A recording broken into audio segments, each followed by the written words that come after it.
Bienvenue dans ce conte magique où votre enfant devient le héros de l'histoire. Avant de commencer notre belle aventure, j'ai 2 messages pour vous. Le premier, toutes ces histoires sont disponibles sans pub, sans coupure et sans jingle sur notre application pour accompagner vos soirées en douceur. Le deuxième, pour prolonger la magie à la maison, vous pouvez découvrir notre boutique avec des articles doux, joyeux et pensés avec amour pour les petits moments du quotidien. Tous les liens sont sur notre blog familleetcoupleheureux.com ou dans la description. Et bien sûr, si ces histoires vous plaisent, vous pouvez vous abonner et laisser un pouce. Un abonnement et un pouce permettent à cette chaîne de continuer à grandir et à créer toujours plus de nouvelles histoires. Et maintenant, place à l'aventure. Bonjour, c'est Patricia. Je te propose aujourd'hui un conte magique. Barbe-Sable le pirate et la mystérieuse perle des océans. Une histoire pour rêver et grandir tout en douceur. Avant de commencer cette magnifique aventure en pleine mer, nous allons prendre un moment pour nous préparer. Installe-toi confortablement dans ton lit ou dans un endroit douillet où tu te sens bien. Laisse ta tête se poser doucement sur ton oreiller. Ferme doucement les yeux si tu veux ou garde-les encore un peu entrouverts, juste assez pour sentir que le monde autour de toi devient plus calme. Inspire profondément par le nez et souffle doucement par la bouche.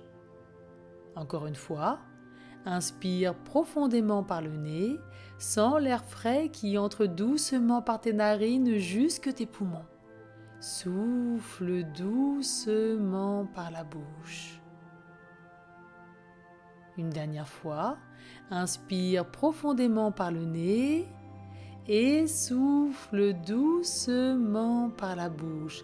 Laisse partir toutes les petites tensions de ton corps, loin, très loin.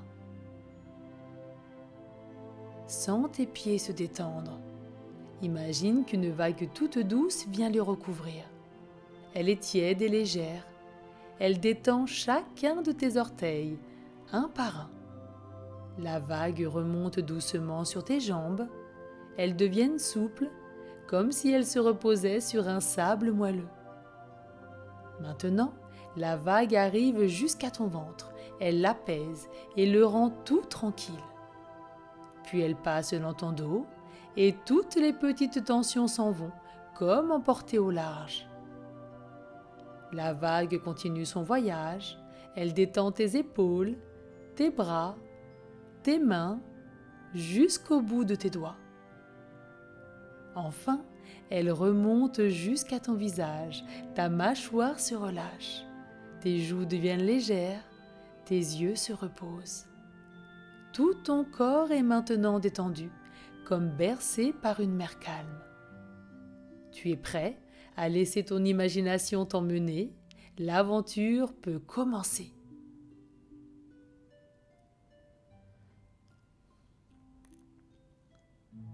Imagine maintenant que tu es dans ta chambre, tout est calme, tranquille. Le silence repose la maison comme si elle retenait son souffle. Soudain, un son léger te chatouille l'oreille. Tu écoutes un peu plus attentivement. C'est un grincement de porte. Puis tu entends un ploc, ploc, ploc. Un bruit d'eau tout petit qui tombe goutte après goutte. Tu te redresses, tu tends encore un peu plus l'oreille. Le ploc repart, puis s'arrête, puis reprend à nouveau. Tu poses un pied au sol, le parquet est tiède et doux sous ta plante. Tu avances prudemment. Une odeur d'iode flotte là où d'habitude tu sens le savon de tes draps. C'est étrange. Tu suis la trace invisible du parfum salé. Au milieu de ta chambre, sur le tapis, quelque chose brille. Tu t'approches et tu découvres une bouteille. Cette bouteille n'était pas là tout à l'heure, ça, tu en es sûr. Et elle paraît vraiment particulière. Le verre a une teinte vert pâle, comme les vieilles bouteilles de marin. Des fils d'algues sèches l'entourent, collés contre le verre. De minuscules grains de sable doré accrochent la lumière et font des étincelles. À son goulot, un bouchon de liège gonflé par l'humidité dépasse, coiffé d'un reste de cire rouge qui a coulé en petites larmes figées. Une dernière goutte glisse du col et tombe sur le parquet. Ploc. Tu comprends d'où venait le bruit. Tu t'accroupis. La bouteille est fraîche contre ta paume. Elle est un peu lourde, comme si la mer tenait encore en son fond. Quand tu la penches, un clapot discret frappe les parois et te répond. Clic. Il y a de l'eau dedans, mais pas seulement. Une forme claire s'enroule contre la paroi intérieure. À l'intérieur, il y a un papier roulé. Tu tires sur le bouchon qui résiste et ne veut pas céder. Tu prends ton souffle, tu resserres ta prise et tu tires de nouveau, très fort. Un petit plop se libère, net, comme un soupir de baleine miniature. L'odeur de sel se renforce, avec une pointe de coquillage et de vent froid. Tu secoues doucement la bouteille, le papier glisse vers le goulot, et tes doigts le saisissent. Le contact te surprend, le papier est épais, presque comme de la peau, un peu rêche, avec des bords dentelés. Des taches d'eau ont laissé des auréoles pâles. Tu poses la bouteille, tu déroules le papier avec soin pour ne pas le déchirer. Le papier est en fait une carte. Une carte au trésor. Waouh, tu n'en reviens pas. Une carte au trésor ici dans ta chambre. La carte montre une côte aux courbes audacieuses, une crique en forme de croissant, une rose des vents soigneusement tracée. Il y a des flèches fines qui pointent vers la mer, comme des doigts qui montrent le large. Un symbole d'encre marque un port et plus loin, un X masque une petite île gribouillée d'un trait nerveux. En bas, une écriture penchée court entre deux taches salées.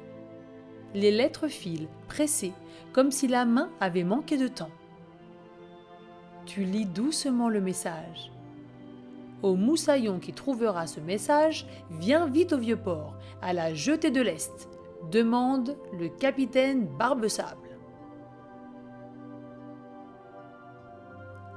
Tu avales ta salive, ton ventre fait une petite vague.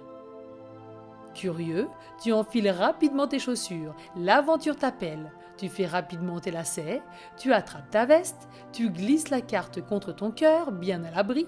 Tu jettes un œil à la bouteille encore brillante de gouttes sur le parquet et tu souris. Tu en es sûr, le mystère ne t'attend pas, il t'appelle. Tu ouvres la porte. L'air du matin est frais et vif. Un souffle salé passe sur ton visage. Tu descends la rue. Tes pas claquent sur les pavés. Une boulangère soulève son rideau et tu respires une bonne odeur de pain chaud. Au loin, un cri de mouette fend le ciel pâle. Ton pas s'allonge sans effort, tu connais la route du port par cœur. C'est un chemin que tu as pris de nombreuses fois avec tes parents. Quand tu arrives au Vieux-Port, l'eau frappe doucement contre les pierres. Les bateaux se balancent avec lenteur. Les coques grincent, les cordages claquent, une bouée tangue sous le passage d'une vague. L'odeur de sel, de bois mouillé et de poissons frais remplit l'air. Des filets sèchent sur les poteaux du port. Un chat gris traverse la jetée tranquillement, en regardant un coup à droite, un coup à gauche, comme s'il observait le moindre de tes mouvements. La jetée de l'Est se dresse, longue, étroite, avec sa rambarde rouillée et ses lampes au chapeau de cuivre. Tu marches dessus, droit devant. Le vent souffle un peu plus. La mer tape plus fort. Tout au bout, tu aperçois un homme grand et solide. Sa barbe a la couleur du sable sec que le soleil dore en plein midi. Elle accroche des éclats blonds, ses yeux clairs sont vifs et attentifs. Il porte une vareuse bleue au col usé, un foulard noué au cou et des mains tannées par le sel qui semblent connaître la force exacte des cordages. Il te regarde, hoche la tête d'un air assuré, comme si ta venue confirmait un plan longuement préparé.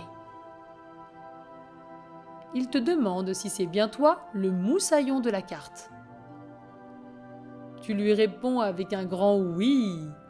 Son sourire s'ouvre, rempli de joie, et ses yeux brillent de bonheur. Il t'indique le large d'un mouvement de menton, puis regarde la carte serrée contre ton torse. Il pose une main légère sur ton épaule. Sa main est chaude et sent le goudron marin et la corde. Il se présente, capitaine Barbe-Sable. Et toi, tu l'avais déjà reconnu. Il t'annonce la suite, sans traîner, avec une joie calme qui fait vibrer la jetée. Vous partez chercher la perle des courants oubliés. Tu inspires profondément pour être sûr de bien avoir entendu. L'iode remplit ta poitrine. Le vent lisse tes cheveux. Le port, d'un coup, paraît tout petit au fur et à mesure que ton courage grandit. Tu ajustes ta veste en tenant fermement la carte. Le capitaine Barbe-Sable te fait signe d'avancer. L'aventure commence à l'endroit exact où la terre finit.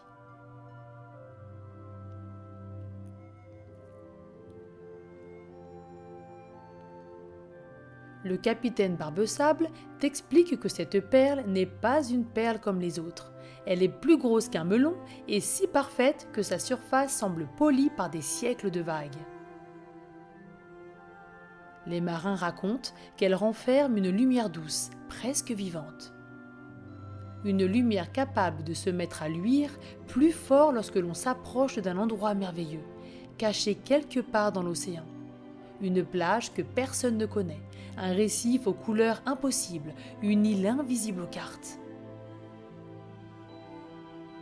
Elle permet de découvrir des paysages mystérieux et des endroits inconnus jusqu'à aujourd'hui. Mais la perle repose dans un lieu dangereux, l'endroit précis où 3 courants marins se croisent et s'affrontent. Les vagues y changent de sens sans prévenir et le vent y tourne sur lui-même comme un danseur fou. On raconte que cette perle dort dans une huître énorme, plus vieille que les rochers. Peu de marins l'ont vue, mais tous ceux qui en parlent disent que sa coquille est aussi grande qu'une barque. Le capitaine Barbe-Sable se penche vers toi et d'un ton à la fois sérieux et passionné, te murmure que les courants marins sont comme des rivières invisibles sous la mer. Certains transportent l'eau chaude, d'autres l'eau froide. Ils portent avec eux les poissons, les algues, parfois même des graines d'îles lointaines. Et un marin attentif peut s'en servir pour voyager plus vite ou pour rejoindre des terres que personne n'a jamais vues. Tout ça, c'est leur secret. Tu sens une curiosité nouvelle s'éveiller en toi. Ces courants, tu as envie de les voir et sentir leur force. Vous quittez la jetée et embarquez à bord de l'Aventurier des mers. C'est vraiment un nom de bateau qui appelle l'aventure, tu ne trouves pas? Le navire est robuste, son bois sombre porte les marques de nombreux voyages. Les cordages pendent comme des serpents assoupis et tu sens l'odeur mêlée du goudron, du sel et du bois chauffé par le soleil. À bord, le capitaine te présente 2 membres importants de son équipage. Lila la boussole, une navigatrice aux cheveux bruns toujours attachée sous un foulard rouge. Ses yeux pétillent comme si elle connaissait 1000 secrets de la mer. Et Jonas le calme, un vieux marin à la barbe argentée et aux gestes lents mais précis, et qui sait nommer chaque étoile du ciel nocturne. À peine les voiles sont hissées que le vent s'engouffre dedans. Les voiles claquent, se tendent et le bateau prend vie. L'aventurier des mers glisse d'abord doucement, la mer est lisse, comme caressée par le matin. L'air est frais, les embruns piquent légèrement tes joues. Mais bientôt, le vent se renforce. Les voiles se gonflent, les vagues grandissent, se gonflent sous la coque, et tu sens le bateau se soulever puis redescendre dans un mouvement ample, presque comme un souffle. Lila t'appelle près de la barre, ses mains fermes tiennent le bois poli. Elle te montre comment placer tes mains, comment résister à la poussée du vent et accompagner le mouvement de la mer. Le timon vibre légèrement sous tes doigts. Quelle aventure! Pendant ce temps, Jonas t'indique un point fixe dans le ciel, l'étoile polaire. Il t'explique que tant qu'elle reste à la même place devant vous, vous gardez la bonne direction. Tu lèves les yeux et même en plein jour, tu crois deviner une lueur pâle à l'endroit qu'il montre. Soudain, un éclat argenté traverse l'eau à bâbord, puis un autre, et encore un. Lila plisse les yeux et un sourire illumine son visage. Elle vous indique la direction à regarder. Ce sont des dauphins pilotes. Derrière, l'eau bouillonne de mouvements rapides. Les silhouettes fusent, bondissent et les éclaboussures scintillent au soleil comme des poignées de diamants lancés en l'air. Les dauphins bondissent à quelques mètres du navire, leur dos gris fuselé fend de l'eau comme des lames. Parfois, ils jaillissent entièrement hors de l'eau, lustrés par les éclats du soleil, et retombent dans un plouf joyeux qui envoie des gouttelettes salées jusque sur ton visage. Leurs yeux brillent d'une malice douce, comme s'ils savaient que leur arrivée annonce quelque chose d'important. Jonas se penche vers toi, la main en visière, et te glisse d'une voix basse que les dauphins pilotes aident parfois les bateaux à trouver leur route.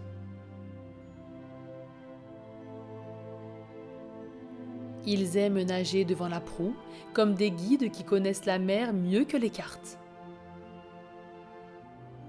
À peine a-t-il fini sa phrase que les dauphins accélèrent et se positionnent juste devant l'avant du bateau.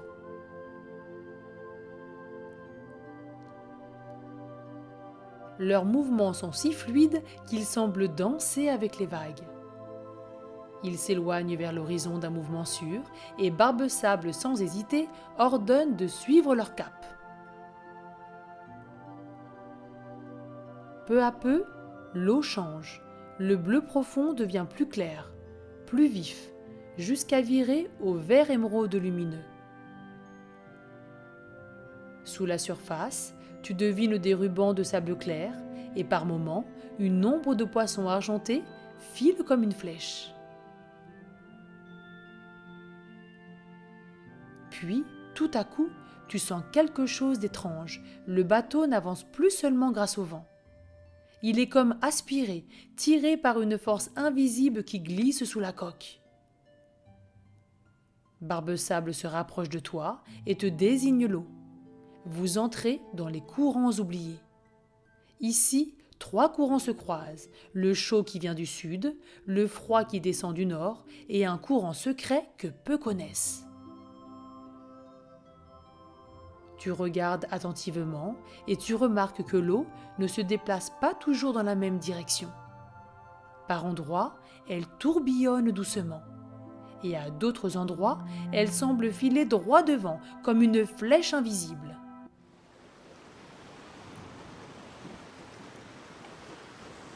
Des reflets dorés apparaissent parfois à la surface, comme si le soleil y dessinait des chemins.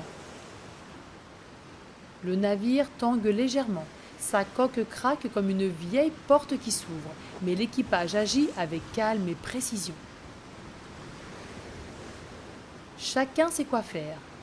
Certains ajustent les voiles, d'autres vérifient les cordages. Les ordres du capitaine Barbe-Sable se mêlent au bruit des vagues et tout avance avec la régularité d'un cœur qui bat.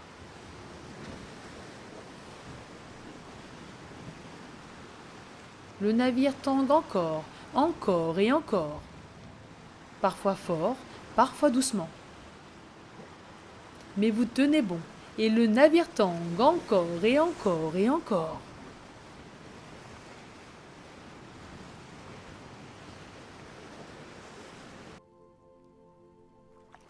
Puis les courants se calment, tranquilles, doucement. Bientôt, une masse sombre se dessine à l'horizon.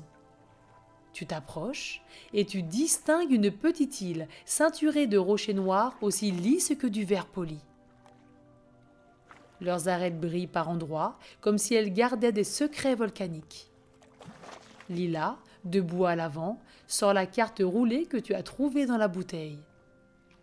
Ses yeux suivent les lignes tracées à la main et elle pose un doigt précis sur un symbole, une coquille géante. Elle est sûre que c'est ici.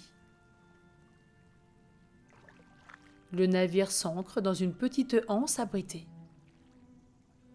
Vous descendez dans une embarcation plus légère, puis sautez de rocher en rocher. L'air est chargé d'embruns et de cris d'oiseaux marins. Chaque bond vous rapproche du mystère. Enfin, au détour d'un dernier rocher, la crique apparaît. Elle est à l'abri du vent, bordée de sable clair et de petites vagues qui viennent s'échouer en douceur sur la plage. L'eau y est si transparente que tu peux voir des coquillages colorés tapisser le fond. L'endroit semble attendre votre arrivée depuis toujours. Là, au milieu du bassin naturel, l'huître semble dormir, immobile. Sa coquille porte les marques du temps, des stries profondes, des éclats plus clairs, des algues séchées collées au rebord. On dirait presque un rocher vivant, posé là depuis des siècles. Jonas s'avance, prudent, mais à peine ses doigts effleurent la coquille qu'un claquement sec retentit. Une gerbe d'eau jaillit et le trempe entièrement, de la tête aux pieds. Ses cheveux plaqués contre son visage et ses sourcils dégoulinants te font éclater de rire. Lui aussi se met à rire, en essorant le bas de sa chemise qui goûte encore. Barbe-Sable, amusé mais sérieux, vous explique que cette huître ne s'ouvre pas à n'importe qui.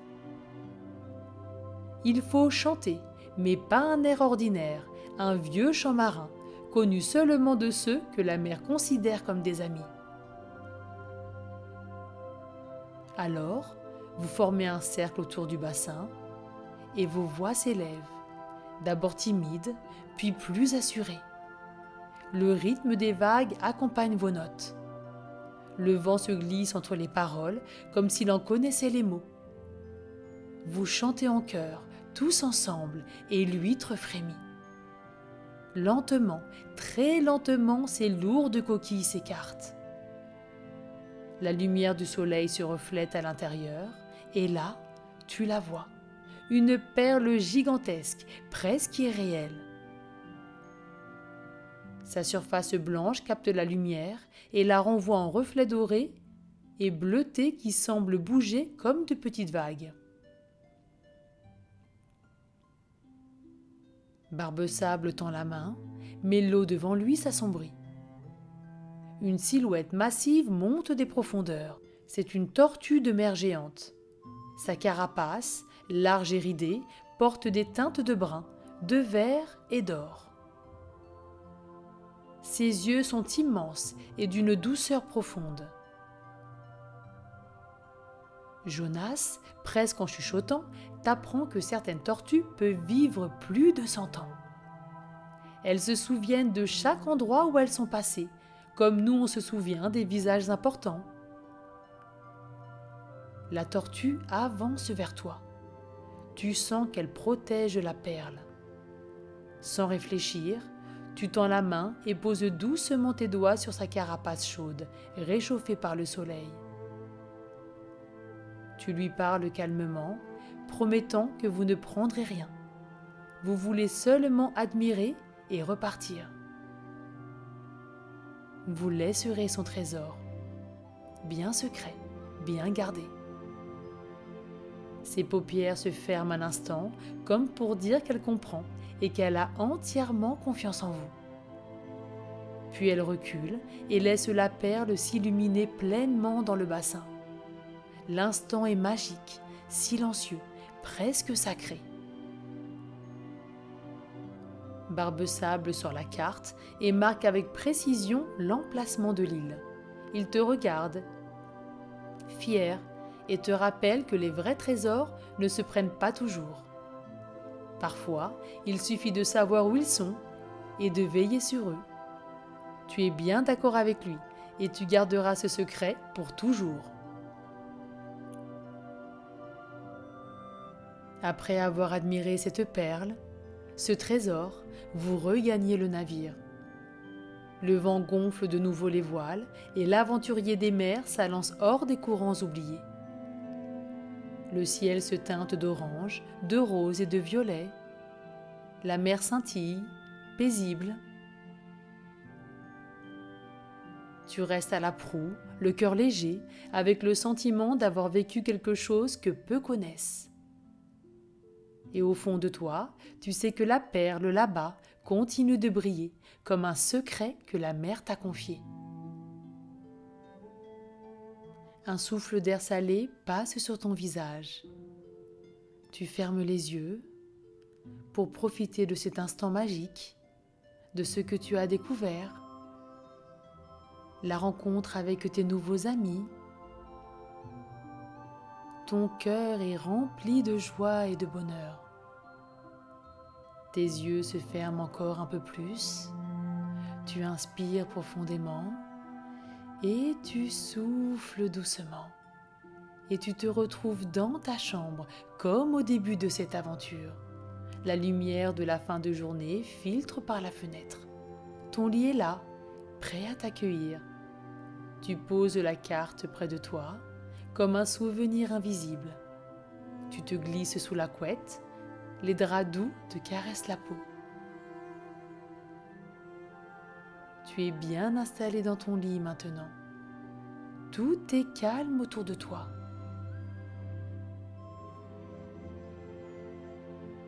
Ferme doucement les yeux et laisse ton souffle t'apaiser. Respire profondément. À chaque inspiration, tu accueilles l'air frais comme une bouffée d'océan. À chaque expiration, les petites tensions s'en vont, comme des vagues qui retournent vers le large. Tu repenses à la tortue géante que tu as rencontrée, à ses grands yeux paisibles. Imagine qu'elle nage quelque part tout près de toi, lentement, tranquillement, comme si sa présence douce allait veiller sur ton sommeil.